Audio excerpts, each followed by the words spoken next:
Kayaknya negara-negara Amerika sama sekutu-sekutu ya ada lagi ini lagi krisis sih. Kalau kita lihat ini juga kayak kok kondisinya kayak mirip-mirip Amerika nih, banyak betul homeless. Lalu juga orang-orangnya pada ngeluh, pada komen kenapa mereka udah kerja normal segala macam tapi nggak nutup. Karena ini agak tragis ya Mun, karena dia itu agak beda kasusnya itu dengan kayak maksudnya di Amerika homelessnya itu di mana homelessnya memang males, memang nggak pengen kerja. Sedangkan di Kanada itu banyak orang itu terpaksa harus homeless hanya karena biaya sewa yang tinggi banget. Hai guys, welcome back to channel kami Hubungan Manusia dengan gue Desmond, Dengan saya Hartono. Kali ini kita mau bicarain tetangganya si USA ini. Iya. Nah, jadi ini negara juga ternyata secara surprisingly juga ternyata lagi krisis. Betul. Terutama di tahun 2022-2023 lah. Tapi sekarang nggak tahu nih kondisi terupdate-nya itu seperti apa. Kita coba kayaknya negara-negara Amerika sama sekutu-sekutu ya ada lagi krisis sih. Kita coba lihat satu video nih, pendek. Kalau kita lihat ini juga kayak kok kondisinya kayak mirip-mirip Amerika nih, banyak homeless. Lalu juga orang-orangnya pada ngeluh, pada komen kenapa mereka udah kerja normal segala macam tapi nggak nutup intinya. Nah, punya income yang lumayan lah, standar gitu loh, bukan orang yang nggak sekolah, nggak kuliah, tapi mereka punya itu semua tapi ternyata nggak nutup. Gitu. Nah, kali ini kita pengen bahas nih, kira-kira apa sih yang terjadi sama Kanada dan apa yang kita lihat. Nah, kira-kira pertama gimana nih lu lihat keadaan ini di Kanada? Kanada ini agak tragis ya Mun, karena dia itu agak beda kasusnya itu dengan kayak maksudnya di Amerika homelessnya itu di mana homelessnya memang males, memang nggak pengen kerja. Sedangkan di Kanada itu banyak orang itu terpaksa harus homeless hanya karena biaya sewa yang tinggi banget. Padahal dia udah kerja mati-matian juga. Maksudnya dia udah kerja normal gaji 70 juta, maksudnya 60-70 juta, di mana sewanya itu gila banget. Bahkan katanya sewanya itu di sana itu untuk satu unit kecil untuk tinggal sendiri atau berdua itu bisa 50-60 juta sebulan. Maksudnya nggak masuk di akal banget gitu loh harganya. Sebenarnya apa ya? Kenapa bisa sampai kayak gini? Apa ada salah pengelolaan dari pemerintah yang bikin harga rumah-rumah ini sampai sewa aja bisa segitu? Ini pasti ada salah manajemen gitu. Sebenarnya banyak yang ngomong tuh secara ekonomi mereka itu gak regulasi dengan baik. Maksudnya itu dibiarin aja para oligarki, para kapitalis itu berkembang. Jadinya kalau seandainya contoh nih developer, dari sisi developer kalau bisa menaikkan harga rumah terus-menerus ya bagus dong. Kan developer yang punya bank bisnis gitu. Nah, jadi dia orang itu gak terlalu mengatur ke arah sana. Jadi Perdana Menterinya pun gak terlalu, kebijakannya gak terlalu mengarah ke sana. Justin Trudeau. Ini sih ketemu orang ini pasti dilemparin. Nah, jadinya akhirnya harga tuh tidak terbendung kenaikannya. Maksudnya ya meroket aja gitu loh. Jadi semua orang juga bohwat nih mau gimana. Ya, di video itu juga ada, maksudnya kalau lihat di TikTok teman-teman search krisis di Kanada itu banyak banget kayak orang curhat gitu loh. Jadi mereka udah kerja mungkin kerja normal lalu juga punya degree, maksudnya punya gelar segala macam, tapi nggak nutup aja buat nutupin biaya hidup mereka. Jadi ini sesuatu fenomena yang sangat-sangat mengkhawatirkan juga sih untuk orang-orang di sana. Teman-teman bayangin, teman-teman udah kerja berusaha sebisa mungkin. Kalau kita di Indonesia paling nggak irit-irit kok masih lewat gitu. Betul. Paling nggak kita mungkin makan yang murah banget, mungkin nyari masih ada. Atau kita belanja barang-barang yang agak murah masih ada. Tapi di sana tuh nggak ada gitu.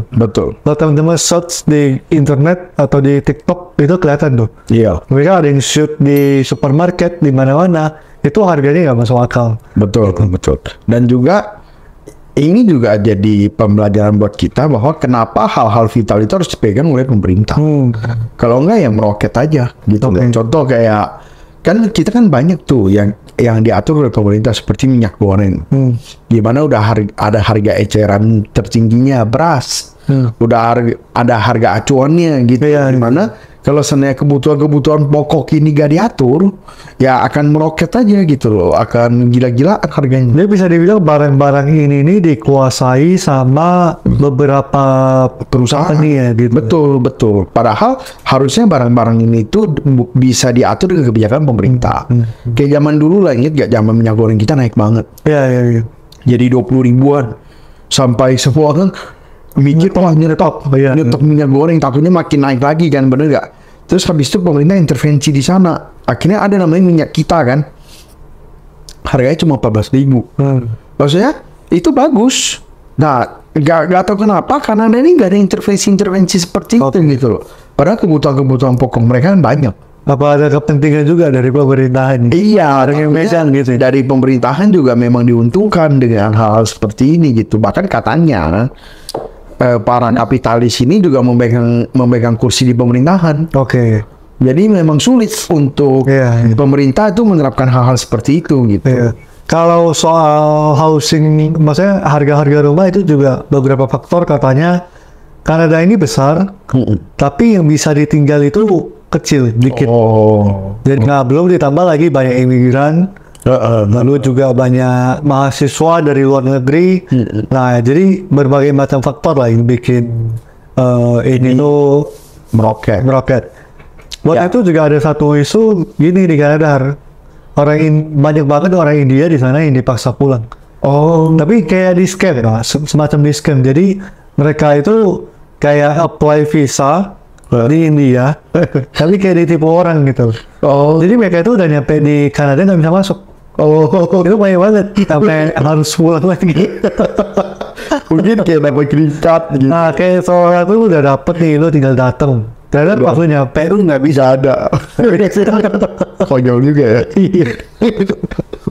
Ya, tapi memang untuk maksudnya housing crisis ini, krisis perumahan ini, sebenarnya ini juga yang kenapa program-program pemerintahan kita sekarang itu lebih mengedepankan pemerataan ekonomi. Bayangin kalau semua orang berpusat di Jakarta. Jakarta nih harga rumah makin lama makin gila. Dengan program pemerataan ekonomi kita bisa lihat dampaknya. Jakarta properti juga udah berhenti untuk naik. Sebenarnya bagus dong. Jadi memberikan kesempatan untuk daerah-daerah lain untuk bertumbuh. Gitu. Jadi jangan cuma melulu Jakarta aja. Padahal kan daerah-daerah kan punya kelebihannya masing-masing. Seperti kayak ya gak usah jauh-jauh kalau seandainya kita ke Papua. Kan mungkin kan itu kan daerah penghasil emas atau apa gitu. Kalau kita ke daerah Bali, daerah pariwisata, maksudnya kalau bisa bertumbuh semua potensinya bisa dikembangkan. Jadi wajar.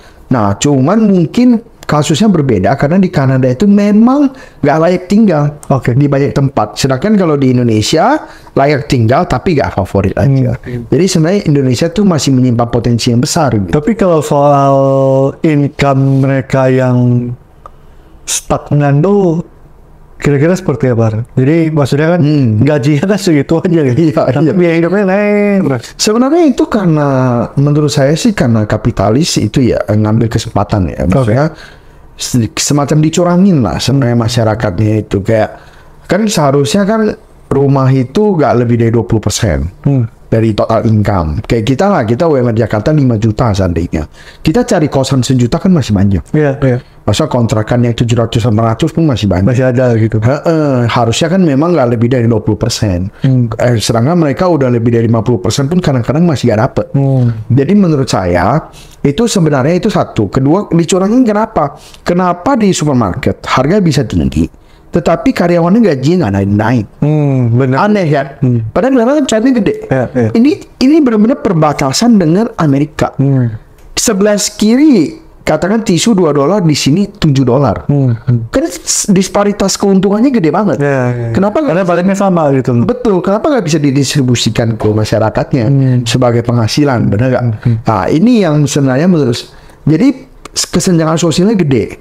Mungkin kayak 5% orang memegang 90% total kekayaan gitu. Iya, sebenarnya sih benar kasihan di masyarakat yang pada umumnya sih ya. Betul. Saya ya rakyat yang pada umumnya, maksudnya kerja, sekolah, jadi malah akhirnya terdampak gitu. Jadi mereka menjadi korban tanpa mereka sadar. Iya. Ya mungkin banget ini terjadi di Indonesia, tapi untungnya pemerintahan itu juga selalu intervensi. Iya. Kayak kemarin yang kita lihat banyak kasus kan, di mana tuh kayak harga rumah naik gila-gilaan. Nah akhirnya pemerintah siapin rumah susun, siapin ini itu program perumahan. Tapi juga sebenarnya mereka naik terus juga, one day juga pasti bubble juga sih. Betul. Pasti juga akan hancur lagi karena realitanya. Iya. Gak kayak gitu. Betul, gak ditopang dengan pemerataan ekonomi. Iya. Jadi sebenarnya ini ya tinggal menunggu lah. Cuman gak tahu nih kenapa bisa ditahan kan, kita gak ngerti juga ya. Maksudnya ada pemangku kepentingan yang sanggup menahan. Iya. Kita juga aneh sih lihatnya ya. Kira-kira gitu lah ya Kanada ya. Pada kita lihat. Nah teman-teman lihat gimana nih? Kira-kira ada nggak mungkin keluarga nih atau temennya yang lagi di sana? Betul. Update-nya apa nih soal Kanada nih? Apa sudah lebih baik atau memang sepertinya memang harus pindah ke negara lain gitu? Iya. Ya kayak teman-teman dari India tadi yang baik bisa masuk.